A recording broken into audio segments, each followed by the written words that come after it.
சாமி, காக்காய்க்கு ஏன் உணவு வைக்கணும் சார்? காக்கைகளுக்கு உணவளிப்பது நம்ம பாரம்பரியமாக இருக்கிறது. நம் முன்னோர்கள் நம்ம வீட்டில் சாப்பிட்றதாக ஐதீகம்.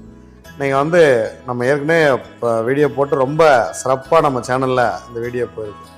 ஒவ்வொரு நாளும் காக்கைக்கு உணவளிக்கும் பொழுது உங்கள் வாழ்க்கையில் ஒரு படி நீங்கள் உயர்ந்து கொண்டே இருக்கீங்க. இந்த காக்கைக்கு நிறைய பேர் கேட்ட டவுட் என்ன அப்படின்னா, சைவம் வைப்பதா அசைவம் வைப்பதா அப்படிங்கிறது விஷயம். நீங்கள் காக்கா ரெண்டுமே சாப்பிடும், சைவமும் சாப்பிடும் அசைவமும் சாப்பிடும்.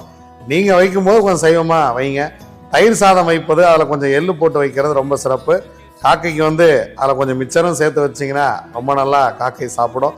அப்படி சாப்பிட்டுட்டு காக்கை உங்களை அப்படி திரும்பி பார்க்குது அப்படின்னா உங்கள் வாழ்க்கை ஏகப்பட்ட மாற்றங்களோடு மாறப்போகிறது. சனீஸ்வர பகவான் உங்களுக்கு நிறைய நன்மைகள் செய்ய போகிறார். இனி வரக்கூடிய காலங்களில் சனி தாக்கம், எனக்கு 7.5 சனியாக இருக்கார், கண்டச்சனியாக இருக்கார், வன்மச்சனியாக இருக்கார். சனீஸ்வர பகவான் எனக்கு பிரச்சனை பண்ணுறார். தொழில் ரீதியாக ஒரு வளர்ச்சி அடையணும், அடுத்த தொழிலுக்கு நான் டெவலப் ஆகணும், தொழிலை நான் மிக சரியாக செய்ய வேண்டும் அப்படின்னு நினச்சிங்கன்னா காக்கைக்கு உணவளிக்கும் பழக்கத்தை ஏற்படுத்தி கொள்ளுங்கள். வாரத்தில் ஒரு நாளாவது சனிக்கிழமையாவது கட்டாயம் காக்கைக்கு உணவளியுங்கள்.